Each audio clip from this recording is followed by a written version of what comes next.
Welcome to another episode of eThekwini Matters podcast. I'm your host, Simpiwe Lamini.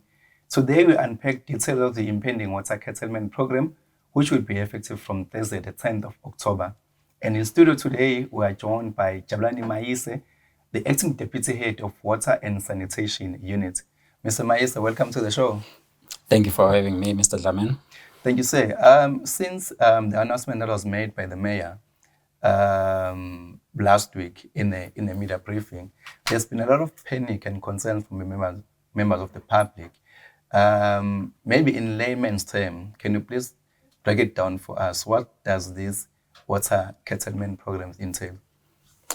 Thank you again, Mr. Dlamini. So in a nutshell, it means the amount of water that the city will be receiving. Most of our water we receive from the Umgeni River, which is called Umgeni Catchment System. We've got various of dams in that catchment system.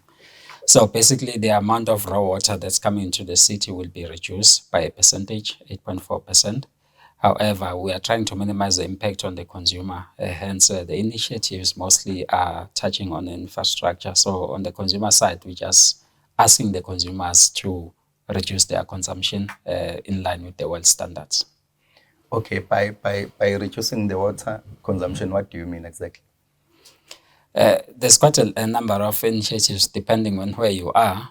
The industries, they know sometimes you can use secondary water for domestic users. Watering your garden, you can't water your garden when it's sunny. You can choose to water your garden when it's evening so that you can use less of water. Also using a hose pipe when you're washing your car. Instead, use a bucket to wash your car. So that's how we're going to reduce our consumption as a city, as a collective as well. There's been a lot of panic from the members of the public. Some are concerned that our taps are going to run dry. In layman's term, can you please explain to us what does the curtailment program entail? Thank you again, Mr. Lamin. So basically, the taps will not run dry. The city is putting various initiatives in the system to ensure that the taps do not run dry. We've got enough water in our storage reservoirs. However, that will need a collaborative effort from the city as well as the residents. From the residents, you can just change your behavior. Instead of using a bath, you take a shower. Instead of using a hose pipe, you use a bucket to wash your car. The gardening, you select times where basically water your garden in the evening rather than during the day. The city also, from the side of the city, we're implementing various initiatives to ensure that we prevent the taps from running dry. We are attending to leaks timeously. We're trying to improve our response times as well as minimizing the pressures in the system. So basically what we mean, the rate where you open your water, we're going to reduce that rate so that we have water continuously at all the times. We do not deprive consumers of water. So what informed the decision to implement this water curtailment program? Okay, what informed the decision was that Umgeni, together with that DWS, they look at the projections and they check that the water security in the country, which is Umgeni system, is part of the catchment system that they project. The rate we're currently drawing in terms of abstracting in the river, if they project in the 10-year period, they can see that we might run out of water. So hence we need to reduce to ensure that the water security is assured in the next years. So if we continue at this rate, in the next 3 years, we might not have water. So instead, let's reduce our consumption while we're working on alternative bulk sources like Mkomazi River, the reuse as well. So this program that you are initiating now, implementing now, is it similar to load shedding, where you find that maybe we won't have water at all at a certain time of the day, or how different is it from load shedding?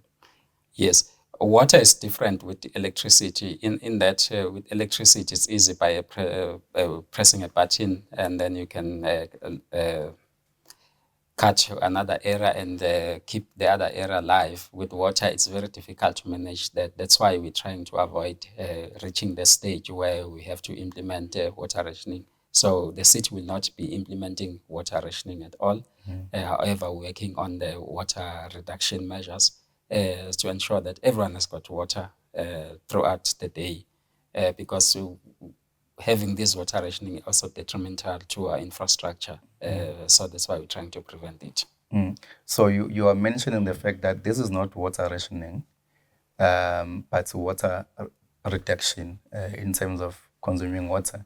So with water rationing, we normally have a schedule. With the curtailment program, are you going to have a schedule similar to water rationing? No, there won't be a schedule anywhere. Consumers, they will have water. We ensuring that all the storage reservoirs will have water in the city. However, there'll be times where pressures will be very minimal. So pressures will be reduced to be at minimal, especially at night time when everyone is sleeping. So that's where we're trying to work on that so that we minimize pressures at night. A lot of consumers are not utilizing water, so that we also prevent leakages. We prevent the probability of burst pipes as well.